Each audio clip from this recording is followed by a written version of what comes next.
This is not your everyday sourdough loaf. In fact, it's really a celebration of all things Pacific Northwest.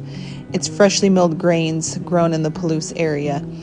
It's apples from my grandma's garden, cheese from right down the road, and in fact, the onions too were just grown the town over.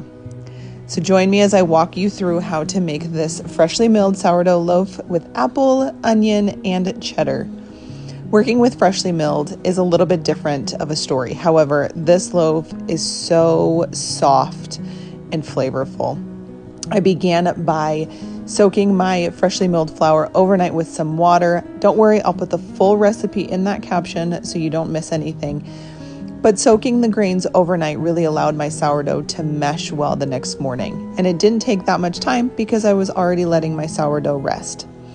Once my dough fermented and I've added the salt, now came time to add the filling.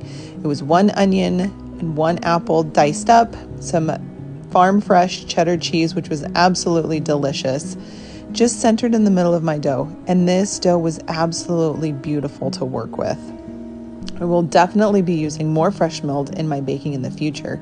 And I think sometimes freshly milled flour gets a bad rap that it's hard to work with.